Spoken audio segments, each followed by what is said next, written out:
Bem-vindo ao Limites do Desconhecido. Existe um silêncio na Amazônia que não é natural. Não é a ausência de som, mas a presença de algo que observa você, invisível, por trás da Muralha Verde. Em 1925, 3 homens caminharam voluntariamente para dentro dessa boca devoradora e desapareceram da face da terra.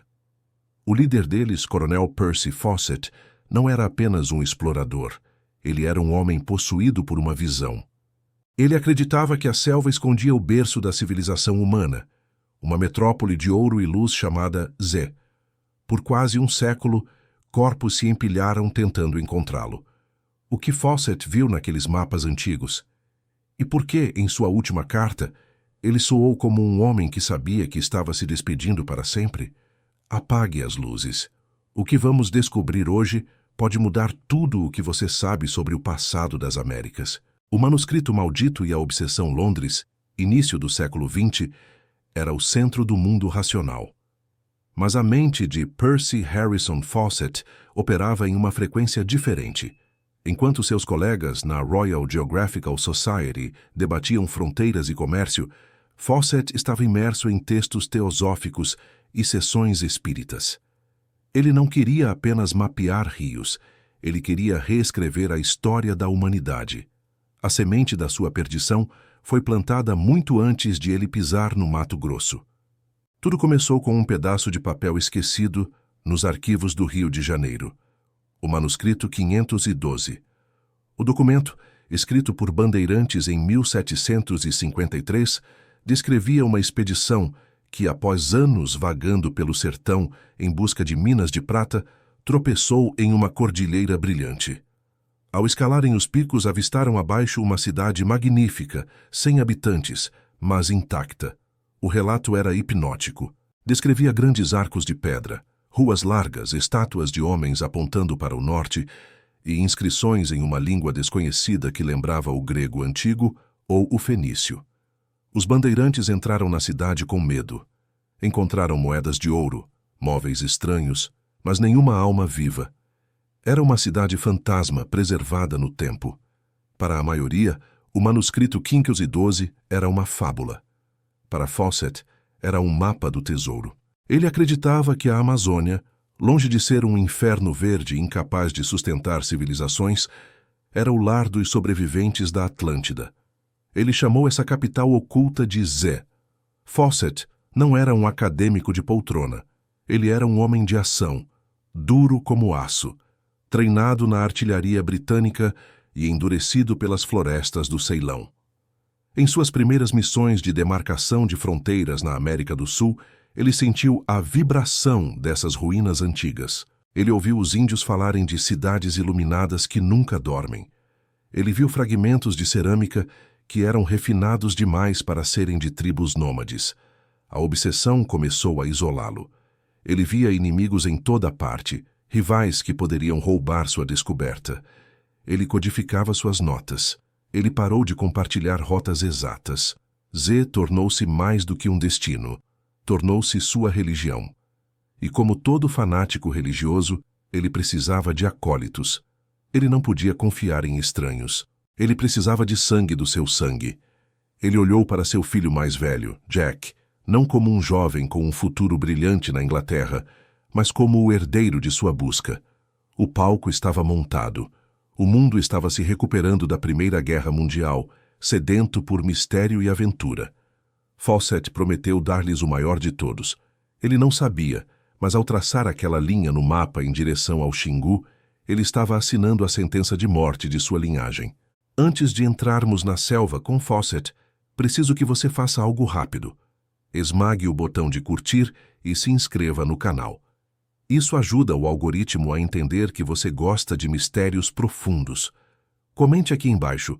Você acredita que civilizações antigas e avançadas existiram no Brasil? Fawcett tinha a vontade, o mapa e a equipe. Mas a Amazônia tem suas próprias regras, e a primeira delas é: ela sente o cheiro do medo. A marcha para o esquecimento. A expedição final de 1925 foi planejada para ser cirúrgica, sem grandes caravanas, sem centenas de carregadores para morrerem de malária ou beriberi.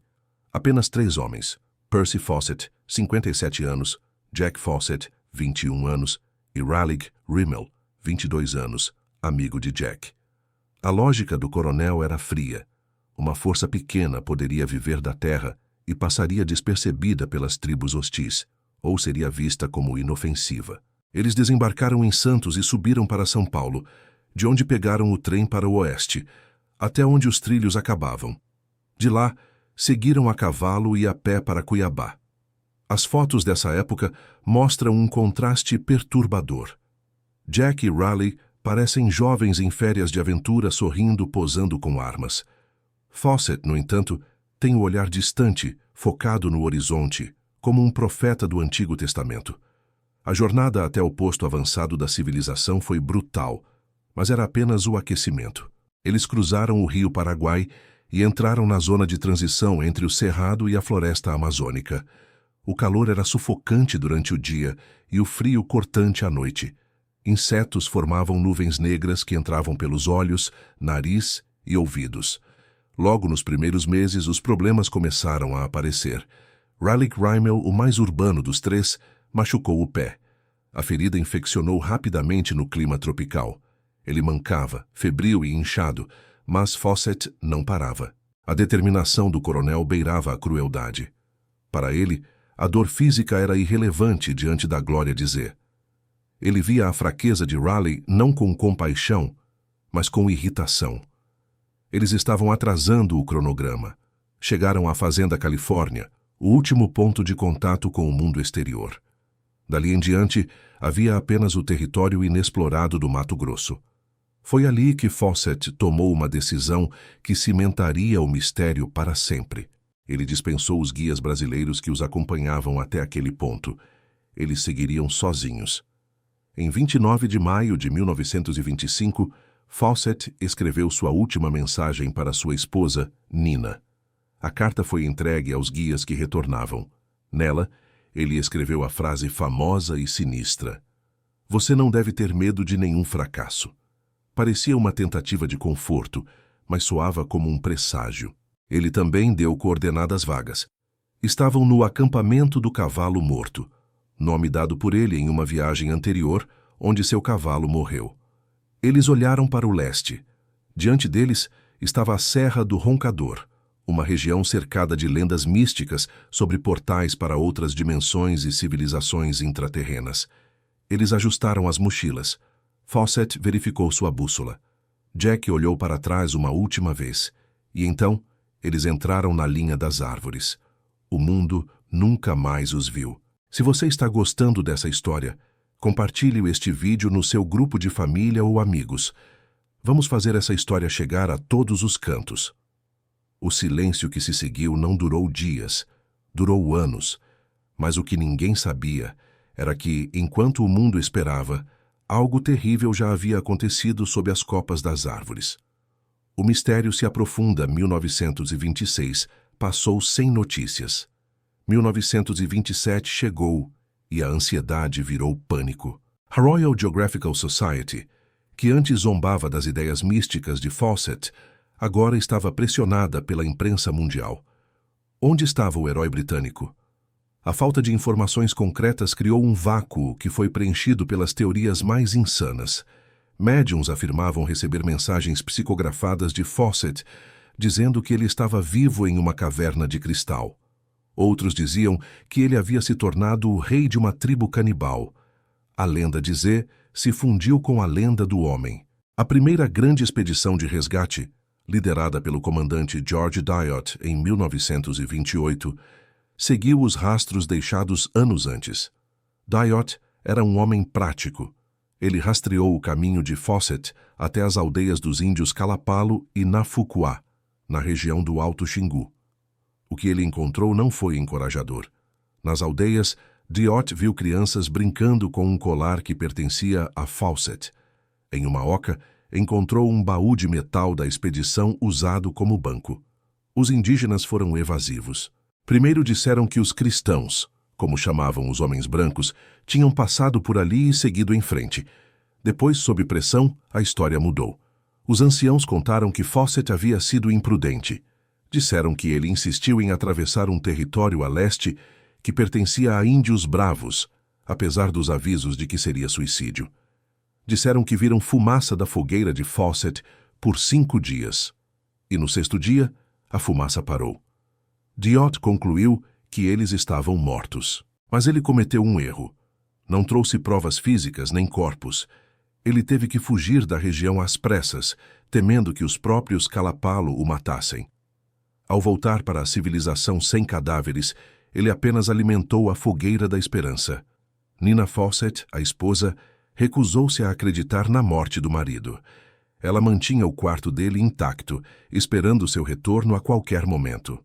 Nas décadas seguintes, o Triângulo Fawcett, no Mato Grosso, tornou-se um cemitério de aventureiros. Estima-se que mais de 100 pessoas morreram tentando descobrir o que aconteceu com a expedição de 1925.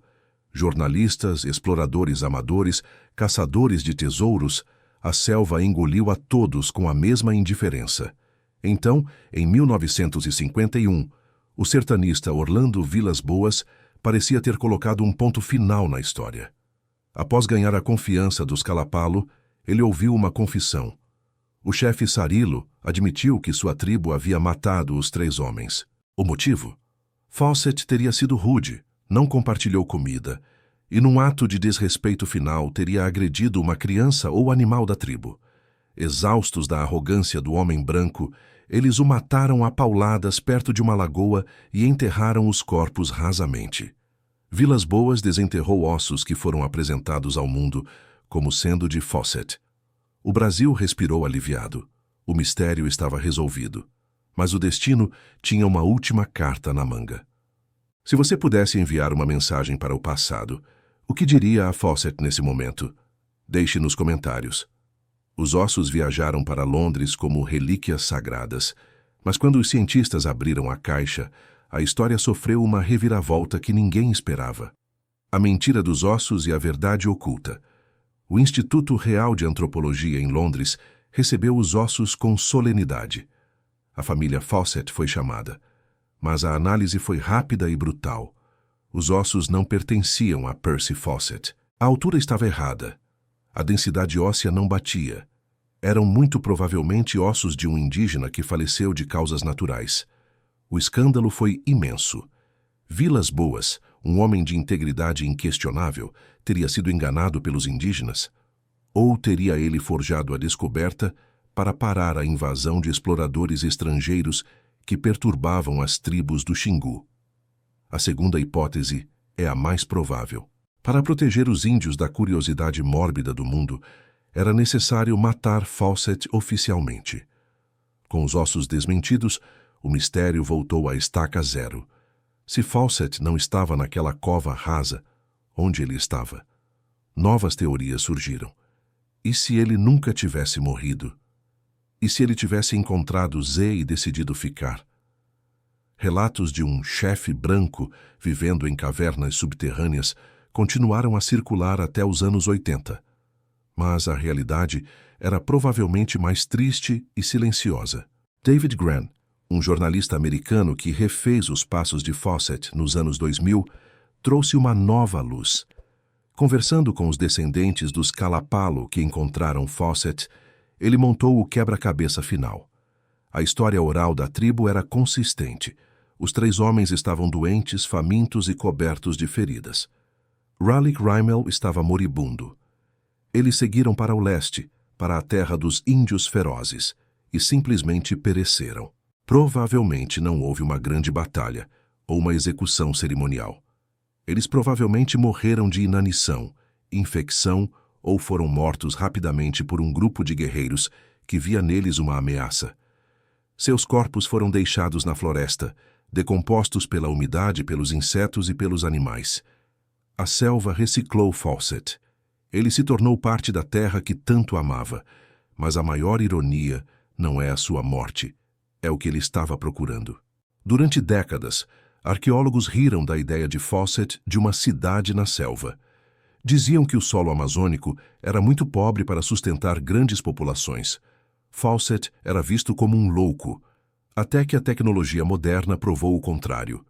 Curta o vídeo se você está roendo as unhas de tensão. E não se esqueça de ativar o sininho para não perder nossos próximos documentários. Fawcett morreu sendo chamado de louco. Mas imagens de satélite recentes mostram que ele estava certo sobre uma coisa fundamental. Kuikugu e a redenção Percy Fawcett estava errado sobre o ouro. Ele estava errado sobre as estátuas de mármore e os hieróglifos fenícios. Sua visão era contaminada pelo romantismo europeu. Ele esperava encontrar uma Londres na selva, mas ele estava certo sobre a civilização. No final do século XX e início do XXI, o arqueólogo Michael Heckenberger, trabalhando com os Kuikuro no Alto Xingu, descobriu algo monumental. Debaixo da floresta, invisíveis ao olho destreinado, estavam as marcas de uma sociedade complexa e massiva. Eles chamaram de Kuhikugu. Não era uma cidade concentrada, mas uma rede de cidades-jardim interconectadas. Havia fossos defensivos com quilômetros de extensão, pontes, represas para a piscicultura e estradas largas e retas, exatamente como Fawcett descrevia, que conectavam aldeias distantes com precisão geométrica. Essas estradas eram orientadas pelos astros. A população estimada da região no seu auge poderia ter chegado a 50.000 ou 100.000 pessoas, maior do que a Londres medieval. Essa civilização floresceu por séculos, moldando a floresta, criando a terra preta fértil que hoje os cientistas estudam. Mas onde eles foram parar? Eles não desapareceram em um cataclismo místico. Eles foram dizimados pelas doenças europeias que viajaram continente adentro muito antes dos próprios colonizadores chegarem lá. Quando Fawcett chegou em 1925, ele estava caminhando sobre as ruínas de um apocalipse biológico que aconteceu séculos antes. Ele viu os ecos dessa grandeza, mas não conseguiu compreendê-la totalmente. A tragédia de Fawcett é dupla. Ele sacrificou sua vida, a vida de seu filho e a de seu amigo, por um sonho que ele interpretou mal. Ele morreu a poucos quilômetros das provas que buscava, mas cego por sua expectativa de encontrar ouro e pedra, não viu a grandiosidade da terra e madeira ao seu redor. A cidade perdida de Z existe. Ela não é feita de ouro, mas de história. Ela está no sangue dos povos xinguanos e nas cicatrizes da terra amazônica. O coronel Percy Fawcett permanece lá, o guardião fantasma de um segredo que a humanidade levou quase 100 anos para redescobrir. A selva venceu o homem, mas no final, o sonho do homem revelou a verdade sobre a selva.